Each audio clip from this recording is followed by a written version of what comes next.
Ես իհարկե տեսնում եմ, որ մենք մշտապես մեր դիվանագիտական, ոչ միայն դիվանագիտական, այլ նաև Սփյուռքի ներուժը ուղղել ենք այդ հարցի կարգավորմանը եւ կարծում եմ, որ այս ուղղությամբ կարող ենք դեռ խոսել եւ աշխատել, բայց մեր իրավական համակարգը եւ մեր իրավական համակարգը պետք է միտված լինի մեր պետության կայունացմանը, մեր Հայաստանի Հանրապետության եւ պետք է միտված լինի մեր քաղաքացիների շահերի սպասարկման։ Ներողություն, մի դեպքում ասում եք արտաքին քաղաքականությունը մեկ կենտրոնից պետք է վարվի։ Հիմա այս ցեղասպան Ես ասացի, որ տարիներ շարունակ ոչ, դուք ուշադիր չեք այն բաներին, ինչ ես եմ ասում, ասի տարիներ շարունակ խոսվել է այդ մասին։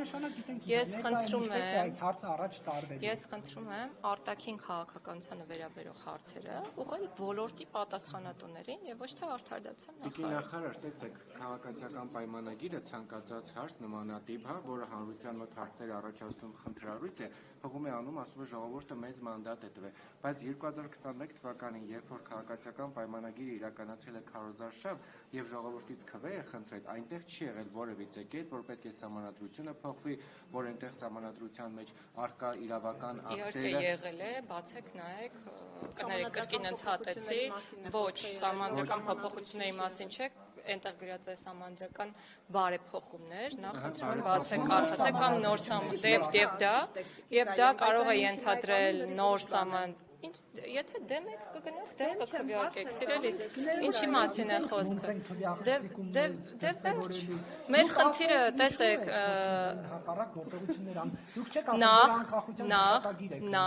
նախ պատմաքաղաքական իրադարձությունները թույլ տվեք ձեզ հիշեցնել, կամ չեմ հիշեցնի, որովհետև դուք երևի ինձնից լավ եք հիշում, երկրորդ, 2021 թվականին ժողովուրդը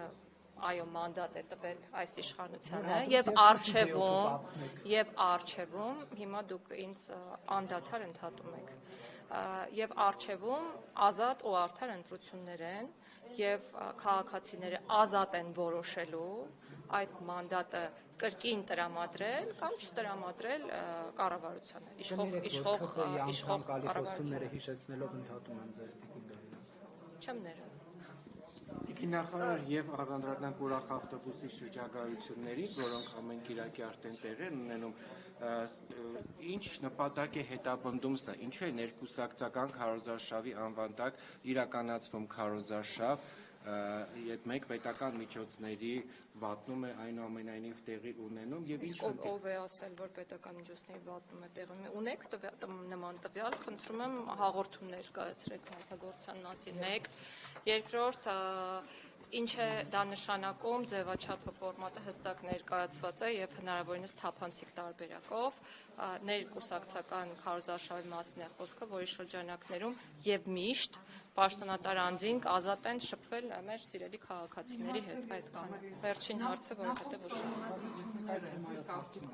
ազատ ժողովրդի քվեով են հաստատվել Եթե դուք հիշում եք նոր սահմանադրության ընդունման կամ սահմանադրական բարեփոխումների առհասարակ հիմքում դրված է եղել այն միտքը, որ նախորդ տարիներին ժողովուրդը չի ընտրել իրականում սահմանադրությունը եւ որովհետեւ ի պատիվ այս իշխանությանը իրականում մենք ունեցել ենք ազատ ու արդար ընտրությունների օրինակ Այսինքն մեր երկրում գոնե թե իմ տեսած միակ ընտրություններն էին, որոնց արդյունքները կասկածի տեղիք չեն տվել եւ հետեւաբար նույն սկզբունքով ու նույն տրամաբանությամբ ենք առաջնորդվելու, ստանձնելով պատասխանատվություն, անցկացնելու ազատ, արդար ընտրություններ։ Ռոբերտ Քոչարյանն ասել է չի հանգստանա միջև ԿՊ-ին չհեռացնի։ Անհանգիստ եք։ Դե ինքը չի հանգստանում, ես ինչու պետք է չկներեք։ Կներեք մեկ արտարոց դեպքի մասին, 3 գիշեր արծը եկեք այդ ավարտենք։ Ինչ? Ավարտենք։ Ամեն դեպքում